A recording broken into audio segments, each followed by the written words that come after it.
வணக்கம் நண்பர்களே, தமிழ் பிளாசம் சேனலில் தாபா ஸ்டைல் பன்னீர் கிரேவி எப்படி செய்கிறதுன்னு பார்க்கலாம். அதற்கு தேவையான பொருட்கள்: பன்னீர் 250 கிராம், மஞ்சத்தூள் 1/4 teaspoon, garam masala 1/2 teaspoon, Kashmiri chilli powder 1 teaspoon, உப்பு தேவையான அளவு சேர்த்து நல்லா கலந்துக்கலாம். மசாலா நல்லா எல்லா பக்கமும் ஒட்டணும். பன்னீரில் நல்லா கலந்துக்கலாம். இது 15 30 நிமிஷம் வரைக்கும் நல்லா ஊற வச்சுக்கலாம். தேவையான அளவு தண்ணீர் ஊற்றிக்கலாம். அப்போ தான் மசாலா எல்லா பக்கமும் ஒட்டும்.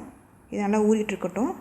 3 கிராம்பு, சிறிதளவு பட்டை, 1/2 டீஸ்பூன் ஜீரகம். இதை குறை நல்லா இடித்து எடுத்துக்கலாம்.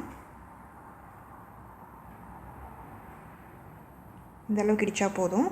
வாணலியில் பட்டர் 1 டீஸ்பூன், 1 டீஸ்பூன் எண்ணெய். மசாலா தடவி வச்சா பன்னீர் அதில் போட்டுடலாம். 2 பக்கமும் நல்லா ஃப்ரை ஆகணும். சிம்லேயே வச்சு ஃப்ரை பண்ணிக்கோங்க, இல்லைனா தீஞ்சிரும். இப்படி திருப்பி விட்டு 2 பக்கமும் பாருங்கள் நல்லா ஃப்ரை ஆயிடுச்சு. இப்போ அடுப்பு ஆஃப் பண்ணிவிட்டு தனியாக எடுத்து வச்சிடலாம். இப்போ வாணலியில் 1 டீஸ்பூன் எண்ணெய், 1 டீஸ்பூன் பட்டர், இடித்து வச்ச பட்டை லவங்கம் ஜீரகத்தை போட்டுடலாம். ஒரு பிரியாணி இலை சேர்த்து ஃப்ரை பண்ணிக்கலாம். சிம்லேயே வச்சுக்கோங்க அடுப்பை. ஒரு மீடியம் சைஸு பெரிய வெங்காயம் சேர்த்து நல்லா வதக்கிக்கலாம். வெங்காயம் வதங்குறதுக்கு கொஞ்சம் உப்பு சேர்த்துக்கலாம். சேர்த்து நல்லா வதக்கிக்கலாம். பூண்டு 5, இஞ்சி 1 இன்ச்சு சேர்த்து நல்லா கலந்துக்கலாம். இதுக்கு பதிலாக இஞ்சி பூண்டு பேஸ்ட் இருந்தாலும் சேர்த்துக்கோங்க. சேர்த்து நல்லா கலந்து விட்டுக்கலாம். 2 மீடியம் சைஸ் தக்காளி மிக்ஸியில் நல்லா நைஸாக அரைச்சி எடுத்துருக்கேன். அதையும் ஊற்றிக்கலாம். ஊற்றி நல்லா கலந்து விட்டுக்கலாம். கரம் மசாலா 1/2 டீஸ்பூன், மஞ்சத்தூள் 1/4 teaspoon, Kashmiri chilli powder 1 teaspoon, தனியாத்தூள் 2 டீஸ்பூன், ஜீராத்தூள் 1/2 டீஸ்பூன், மிளகுத்தூள் 1/4 டீஸ்பூன், மிளகாய்த்தூள் 1 டீஸ்பூன், உப்பு தேவையான அளவு சேர்த்து நல்லா கலந்துக்கலாம். இது பச்சை வாசனை போகிற அளவுக்கு நம்ம நல்லா வேக வச்சு எடுத்துக்கலாம். இப்போ மூடி போட்டு ஒரு 5 நிமிஷம் நல்லா வேகட்டும். எண்ணெய் பிரிஞ்சு வரும். இன்னும் கொஞ்சம் வேகட்டும். தண்ணி சுண்டணும். பாருங்கள், நல்லா தண்ணி சுண்டிருச்சு. எண்ணெயை பிரிஞ்சு வந்துருச்சு.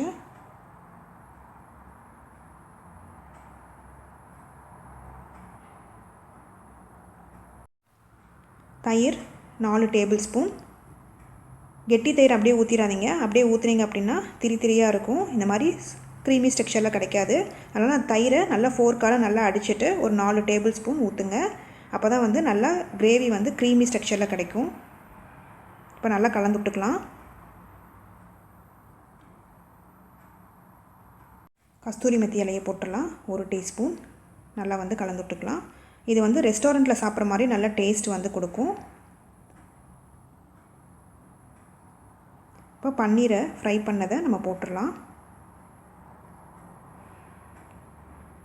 இந்த ஃப்ரை பண்ணோம் பார்த்திங்களா, தவாவில் கொஞ்சம் மசாலா இருக்கும். அதில் கொஞ்சமாக தண்ணி ஊற்றி கொஞ்சம் கொதிக்க விட்டுட்டு இதில் சேர்த்துக்கலாம். அப்படியே நீங்கள் தண்ணி சேர்த்துனீங்க அப்படின்னா உங்களுக்கு கிரேவி டேஸ்ட் மாறிடும். அதே டேஸ்ட் வேணும் அப்படின்னா தண்ணி கொதிக்க விட்டு தான் ஆட் பண்ணணும். 2 நிமிஷம் வெந்தால் போதும். நம்ம அடுப்பு ஆஃப் பண்ணிடலாம். நம்ம முதல்ல பன்னீரை ஃப்ரை பண்ணி தான் நம்ம சேர்த்துருக்கோம். அதுலேயே வெந்திருக்கும்.